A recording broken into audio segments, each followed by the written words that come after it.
All right. Well, my name is Ted Hayes, and I'm a co-founder of Pythias Cybersecurity, and I'm here today with my colleague, Brendan Hemingway.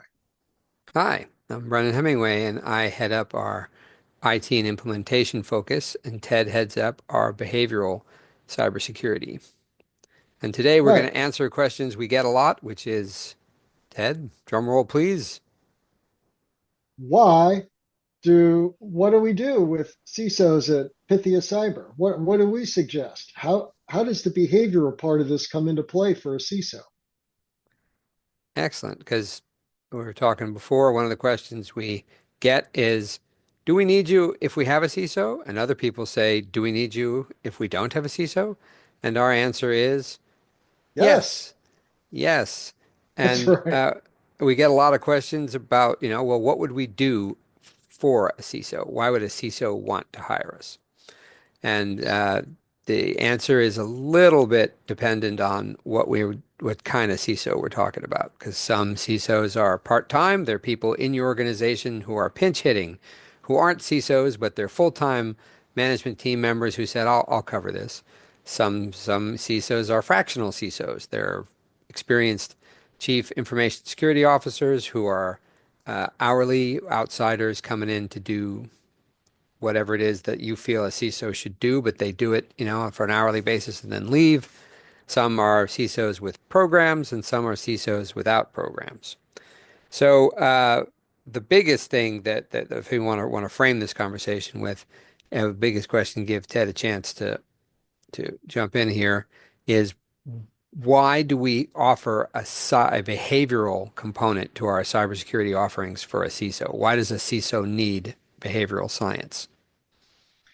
Well, at Pythia, we believe that cybersecurity is everybody's business. It isn't just IT. You can't have the CISO functioning on IT security. This has to be an organizational wide approach.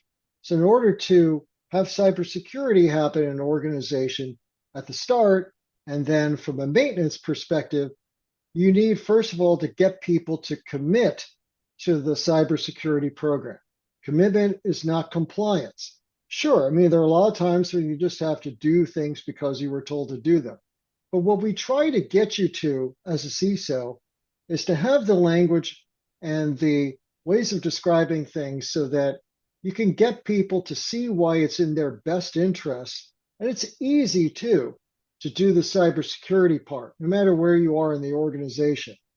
I also believe that it's important to think about the behaviors that people engage in when they operate IT, Bluetooth, whatever connected objects within your business.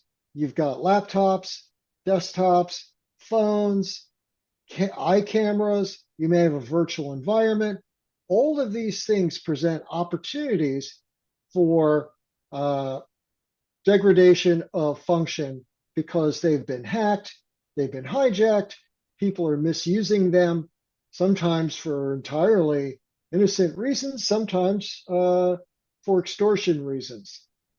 So, what we want to do is give you the toolkit to talk with organizations you work with as a CISO so that you can get them to understand how they can engage in cybersecurity to make your job just a little bit better so that you can do it and contribute even more to the organization. All right. Well, I can tell my fellow technology people that one of the things I like about working at Pythia Cyber is that we have finally admitted something that we all know, which is cybersecurity has a huge behavioral element, and people's behavior is not generally in the IT sphere, and we don't get a chance to control it. So I'd say to a CISO who looking to hire us, yep, we follow the NIST CSF mantra: identify, protect, detect, respond, recover. But if we're honest, identify is often done by people who are not in our purview. Protect is done by us, detect is done, but respond and recover generally requires the buy-in and the support of other people. And one of the things we offer is that we build on is the combination, the integration of behavioral science in the techie realm because we need people's buy-in to we need to prepare management to respond, and we need to coordinate IT and users. And you can leave this to your IT department, but as Ted will mention, it's a little bit of a cognitive dissonance, a little bit of a strain, and it doesn't produce the best results.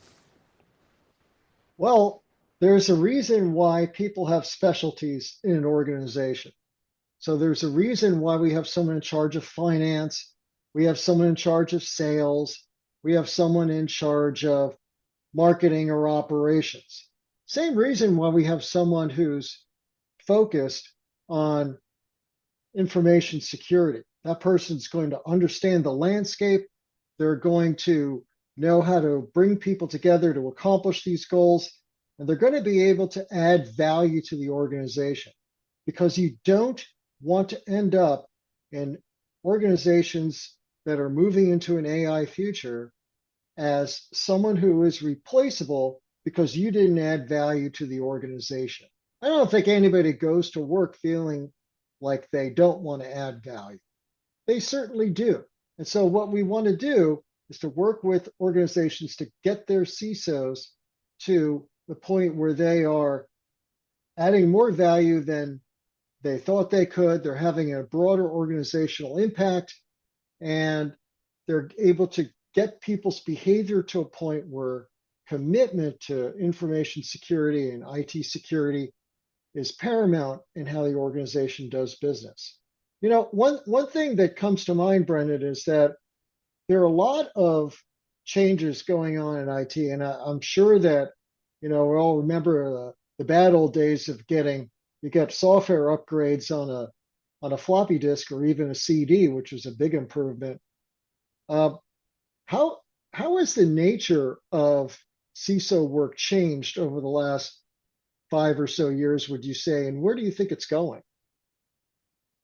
To me, the biggest difference I've noticed is the underlying complexity of the modern corporate heterogeneous IT infrastructure is now so vastly huger than it was, so much greater that it's a lot to ask sysadmins to be cyber defenders and uh, sysadmins to be educators of users and even just keeping up with some of the housekeeping. Are your router's firmware updated? Well, most of us figure the router works. But that sort of thing. One of the things the CISO has to do, we've talked about this before, is tame the complexity, making everything someone's job. Because one of the things I say is very dissatisfying as a technologist is saying, here's best practice, and someone needs to make a list of all the assets, and someone needs to make sure that the firmware is up to date, and that if it's reached end of life, you buy a new one, et cetera, et cetera, et cetera. And part of the problem about being the nagger in chief is I've nagged people and looked into their eyes and come to a painful conclusion. No one cares if you have if you have a policy if it's not encoded in procedure. No one cares if you have procedures if people don't follow those procedures. No one cares if people may or may not be following them unless you can prove that they're following them. So the technology has gotten to the point where there's enough to do that you can't just say, well, we'll just all know what we have to do and we all have to do it. And the management part of this now requires enough structure that I think that you need to be ready to do more administration than you used to, and you need to interact with other people to worry about the behavior far more than you did a decade ago. That's really interesting. A lot of what you said, I thought as you were discussing it, comes down to one term, risk management. So there's risk not just to systems and not just to equipment, seems to me, risk not to, do compliance work or whatever, but there's also broader, there's risk to the business, the risk to the information that you're entrusted with as an organization, people's names, people's credit card information, um, personal information. There's risk to the business not being able to grow because it can't demonstrate that it is maintaining a forward posture. All of those things require vigilance and active engagement with managers, financiers, customers, other employees, so that you can keep the business viable and guard against negative implications of being wired while leveraging the opportunities that come up with that. Does that make Well, that sense to you from your perspective? it does, and it brings up something that, technologists don't love to talk about, which is that the CISO's job has two sides to it, and the technology facing side is pretty well understood, but a lot of people drop the ball on the management facing side because it's not actually enough to say, I'm doing what I can to protect the assets. You need to be able to prove it. You need to be able to say to your fellow senior managers, and perhaps those of business partners, clients, or people you want to become business partners or clients, these are the things we protect, and this is how we protect them. And saying, trust me, it's in a spreadsheet somewhere, is not going to cut it anymore.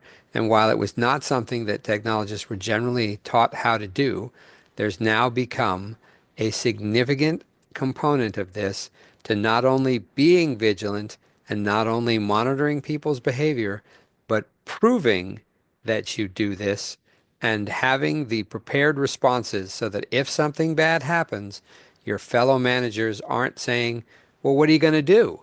They're saying, okay, I understand you need me to do some things too. And that was never part of cyber defense back in the day. No one ever said, please show me proof that you run the scans on a regular basis. And now there is a real management component and a risk management component to this job that wasn't there. Just protecting the assets isn't enough anymore. People have to believe, they have to trust, they have to know that you're doing it. It's funny because we talk about behavior and getting other people's behavior into line. Kind of sounds like, from what you're saying, that you have to start with your own behavior and expectations in order to be an effective CISO. Well, one of the real sea changes in the last few years is we've had to give up, if you want to be a technology person, the whole high priest thing where you say, don't worry about it. I'm going to do mysterious, wonderful stuff, and you're just going to have to trust me. So, yeah, you have to get your own house in order. You have to not only know what you're doing, but other people have to believe it and understand it. And this is what something you've talked about in a way that technologists didn't have to. We've had to become leaders, and leadership is not the same as competence. And we used to be able to say, well, we're antisocial and we don't shower enough, but we're great at our jobs. But now, one of the things you've been beating the drum at Pythia for us is we need to help people be better leaders because you cannot do cybersecurity by yourself. You really can't. The more interconnected your systems are, the more interconnected your people are. And we haven't done a great job in the past selecting senior technologists for their leadership ability or for their ability to navigate bureaucracies or for their ability to bring other people along with them. And one of the things I think that is different and that Pythia will help someone with is we will say, you need to be a better leader. You need to be open to change and you need to do things in a way that's not just effective, but that is comprehensible by other kinds of people than technologists. There's a big, vast vista out there, and I think we just started to scratch the surface. And there are things that we'd like to talk more about. Um, Brendan and I and our other partners will continue to make these videos available, but contact us, please, at our website, so www.pythiacyber.com, and tell us about the conversation that you'd like to have that would add value from your perspective. So until the next conversation, thank you very much and look forward to talking to you again soon. Thanks.